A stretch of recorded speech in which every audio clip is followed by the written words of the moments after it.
আসসালামু আলাইকুম। শিমু কিচেনে সবাইকে স্বাগত জানাচ্ছি। আজ আমি আপনাদের জন্য নিয়ে এসেছি তালের পিঠা বা তালের বড়া তৈরির রেসিপি। আমি যেভাবে তালের পিঠা বা বড়া তৈরি করে দেখাবো সেইভাবে যদি আপনারা প্রতিটি স্টেপ ফলো করে এই তালের বড়াটা তৈরি করেন তাহলে আপনাদের তালের বড়াটাও হবে সুস্বাদু এবং নরম।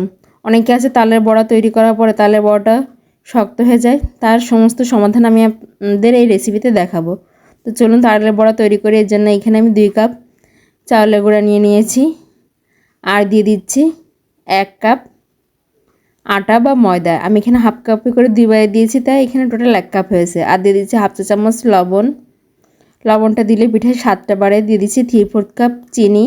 এখানে মিষ্টি আপনারা আপনাদের স্বাদ অনুযায়ী দিয়ে দেবেন। এবার দিয়ে দিচ্ছি 2 কাপ তালের পিউরি।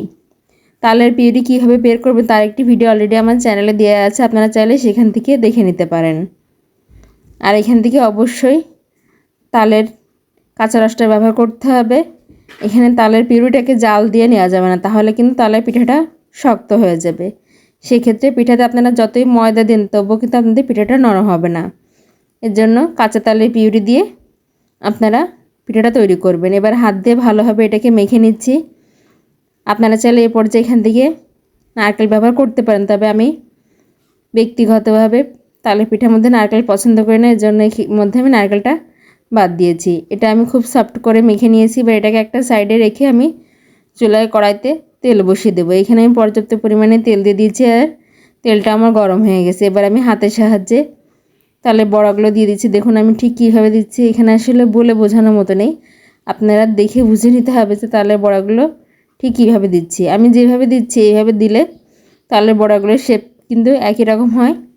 আর আপনারা হয়তো খেয়াল করেছেন আমি একটা বড়া যেখানে দিচ্ছি তার বিপরীত পাশে তার থেকে একটু দূরে আরেকটা বড়া দিচ্ছি, এতে করে একটা তালের বড়ার সঙ্গে আরেকটা বড়া লেগে যাবে না। অনেকে আছে তালের বড়ার সঙ্গে আরেকটা তালের বড়া লেগে যায়, এক্ষেত্রে একটা তালের বড়ার সাইড বিপরীত সাইডে আরেকটা তালের বড়া দিলে সেটা আর লেগে যাবে না। অর্থাৎ আপনারা পাশাপাশি ক্রমাগত দিতে থাকবেন, একটার বিপরীতে আরেকটা দেবেন, এইভাবে চতুর্থ সাইড থেকে ঘুরিয়ে দেবেন, তাহলে তালের বড়াগুলো একটা সাইড থেকে আরেকটা লেগে যাবে না। আর এর পর্যায়ে চুলার আঁচটা মিডিয়াম টু লোতে রাখতে হবে। এবার আমি এটাকে আলতো হাতে উল্টে দিচ্ছি। এই পর্যায়ে একটু সাবধানে উল্টাতে হবে, কারণ তালের বড়া কিন্তু একদম নরম রয়েছে। আমি খুন্তির সাহায্যে এগুলোকে উল্টে পাল্টে দিচ্ছি। একটু পরে যখন এটা শক্ত হয়ে যাবে তখন আমরা এটাকে ভালোভাবে নেড়ে, আমি সবগুলো তালের বড়া উল্টে দিয়েছি। দেখুন আমার তালের বড়াগুলো কিন্তু শক্ত হয়ে গেছে। এবার আমি খুন্তির সাহায্যে এগুলোকে অনবরত নেড়ে চেড়ে ভেজে নেব। আপনারা কতটা ক্রিস্পি বা সফট খেতে পছন্দ করবেন সে তার উপর নির্ভর করে আপনার তালের বড়াটা উঠা নেবেন। দেখুন আমার তালের বড়াটা রেডি হয়ে গেছে। এবার এটা আমি তেল থেকে উঠিয়ে নিচ্ছি। আমি একইভাবে বাকি তালের বড়াগুলো ভেজে নেব।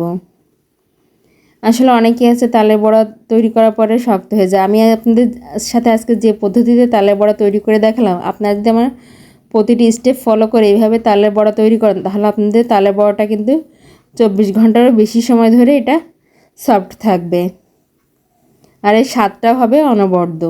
আর এখন যেহেতু তালের সিজন, সেহেতু আপনারা কিন্তু এইভাবে তালের বড়া তৈরি করে খেতে পারেন। আশা করছি আমার আজকের এই তালের বড়া তৈরির রেসিপিটি সবার খুব ভালো লাগবে। আর ভালো লাগলে প্লিজ আমার চ্যানেলটি সাবস্ক্রাইব করবেন। আর যারা আমার এই ভিডিওটি আমার ফেসবুক পেজে দেখছেন প্লিজ আমার পেজটি লাইক এবং ফলো দিয়ে আমার পাশে থাকবেন। ধন্যবাদ।